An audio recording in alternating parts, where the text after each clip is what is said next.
আসসালামু আলাইকুম রহমতুল্লাহি ওয়াবারাকাতুহু। সম্মানিত ভিউয়ার, সম্মানিত দর্শক, আজকের যে ভিডিওটা এনেছি এটা খুবই গুরুত্বপূর্ণ ভিডিও। প্রত্যেক নামাজের পরে, প্রত্যেক নামাজের সালাম ফেরানোর পরে কি আমলগুলো করবেন।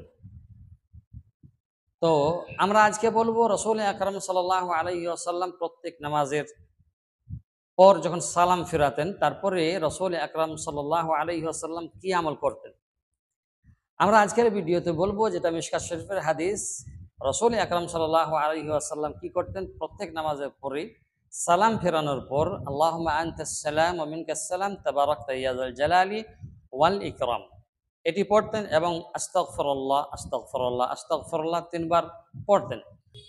আরেকটি দোয়া পড়তেন রাসূলুল্লাহ সাল্লাল্লাহু আলাইহি ওয়াসাল্লাম, যেটা হলো লা ইলাহা ইল্লাল্লাহু ওয়াহদাহু লা শারীকা লাহু লাহুল মুলকু ওয়া লাহুল হামদু ইউহয়ী ওয়া ইউমীত ওয়া হুয়া আলা কুল্লি শাইইন কদির। এই দোয়াটি রাসূলুল্লাহ সাল্লাল্লাহু আলাইহি ওয়াসাল্লাম পড়তেন, বুখারী শরীফে রয়েছে। এবং রাসূল আকরাম সাল্লাল্লাহু আলাইহি ওয়াসাল্লাম আবারও আমল করতেন, সূরা ফালাক, সূরা নাসও পড়তেন এবং আয়াতুল কুরসি পড়তেন। আয়াতুল কুরসির ব্যাপারে বলা হয়েছে, প্রত্যেক ফরজ নামাজের পরে কেউ যদি পাবন্দির সাথে আয়াতুল কুরসি পড়ে, তো মৃত্যু ব্যতীত কোনো জিনিস জান্নাতে যেতে তাকে বাধা দিতে পারবে না।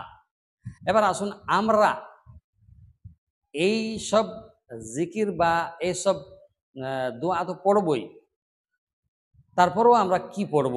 রাসূল আকরাম সাল্লাল্লাহু আলাইহি ওয়াসাল্লাম আরেকটি পড়তেন, আল্লাহুম্মা কফিনি বিহালালিকা আন হারামিক ওয়া আগনিনি মিন ফাদলিকা আম্মান সিওয়াক।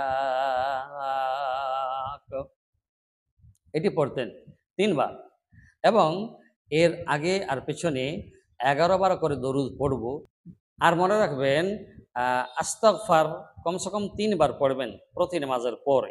রাসূল আকরাম সাল্লাল্লাহু আলাইহি ওয়াসাল্লাম যেহেতু পড়েছেন, সেজন্য পড়তে হবে। যদি এই আমল আমরা করতে পারি, আল্লাহ তাবারক ওয়া তাআলার কাছে এই আমল করার পর দোয়া করবেন, যা চাইবেন তাই পাবেন। আল্লাহ তাবারক ওয়া তাআলার যে খাজানা রয়েছে, যে সাম্রাজ্য রয়েছে, তার মধ্যে কোনো কমি নেই। আর সকলকে যদি একসাথেও দিয়ে দেন তাহলেও কিন্তু কোনো কমই হবে না।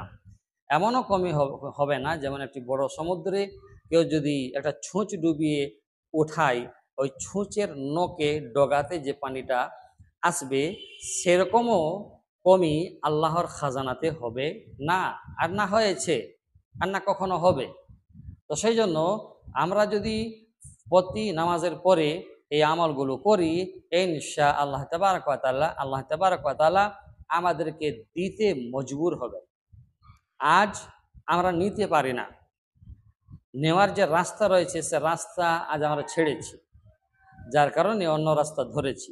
অতএব সম্মানিত দর্শক ভাই এবং বোনেরা, আশা করব বুঝতে পেরেছেন। ভালো থাকবেন।